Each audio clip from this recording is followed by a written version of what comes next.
à tous et bienvenue dans cette édition spéciale de Café Presse entièrement consacrée à cette nouvelle que nous apprenions jeudi.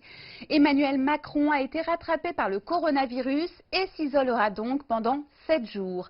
Après avoir souhaité un prompt rétablissement au président de la République, la presse s'interroge sur les conséquences de cette contamination au sommet de l'État. Emmanuel Macron est-il un malade ordinaire? On fait le point ensemble dans Café Presse.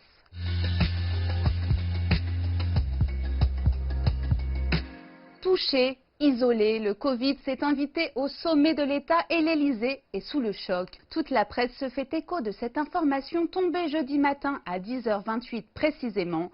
Emmanuel Macron a été testé positif au Covid-19 et s'est donc placé en quarantaine. Le prix de la une la plus originale revient à Libération qui a enfermé l'Élysée dans une boule de Noël devant laquelle une ambulance est stationnée. Branle-bas de Covid à l'Élysée, titre le journal de gauche qui, dans son édito, voit dans la positivité d'Emmanuel Macron une petite piqûre de rappel sur la normalité de ces corps qui nous gouvernent. Comme tout le monde, il s'est alors isolé et a pu goûter aux joies du télétravail, comme en témoignent ces images inédites de lui, en col roulé et portant un masque FFP2 lors d'une visioconférence. Ces cas contacts vont devoir en faire de même, sauf que les cas contacts d'un président de la République ne sont pas ceux du commun des mortels. En l'occurrence, un Premier ministre, le président de l'Assemblée nationale et 5 dirigeants européens. La positivité du chef de l'État doit-elle être considérée comme celle de Monsieur Tout-le-Monde? La réponse est non, à en lire les polémiques qui n'ont pas traîné à l'annonce de la nouvelle.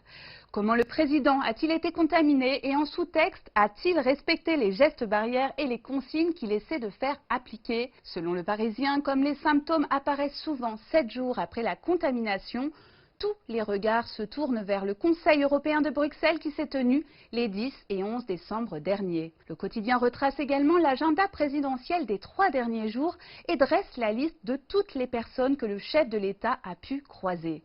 Parmi ces rendez-vous, l'un d'entre eux a lâché une polémique, un dîner à l'Élysée mercredi soir qui réunissait une dizaine de personnes et non pas 5, comme le mentionne le Parisien. Non seulement la règle du 6 à table n'a pas été respectée, mais en plus, les convives sont rentrés chez eux après minuit, enfreignant cette fois la limite du couvre-feu fixée à 20h pour l'ensemble des Français. Le président est-il un Français soumis aux mêmes règles que ses compatriotes? La réponse est encore non. Guillaume Tabar du Figaro encourage à revenir au bon sens. Comme souvent, la polémique précède l'analyse. Déplore-t-il avant de rappeler que le pragmatisme est toujours préférable à l'aveuglement?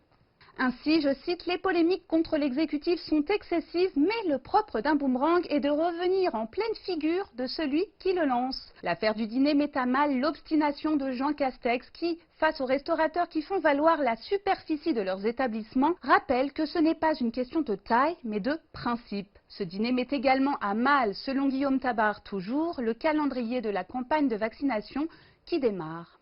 Les jeunes et bien portants seront les derniers à en bénéficier. Même un président, aussi jeune soit-il?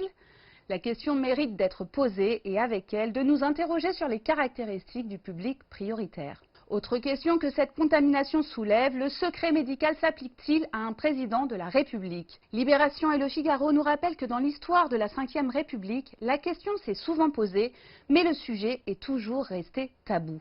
La maladie cachée de Pompidou, l'AVC de Jacques Chirac, le cancer de François Mitterrand ou encore cette intervention bénigne mais dissimulée de Nicolas Sarkozy ont prouvé cette réticence des chefs d'État à communiquer sur leur véritable état de santé. Laurent Léger de Libération se souvient qu'avant son élection, Emmanuel Macron s'était engagé à rendre public sans exception et sans hésitation toute information susceptible d'avoir des conséquences quant à sa capacité de diriger le pays. Emmanuel Macron aurait donc tenu sa promesse et pourtant le journaliste s'interroge. Le communiqué de jeudi n'a rien d'un bulletin de santé, il n'est pas signé par le médecin de l'Élysée ni par un autre soignant habilité. En l'absence de signature, on peut considérer qu'il est l'œuvre sous la houlette du chef de l'État lui-même, des conseillers et des communicants et n'a donc aucune valeur médicale.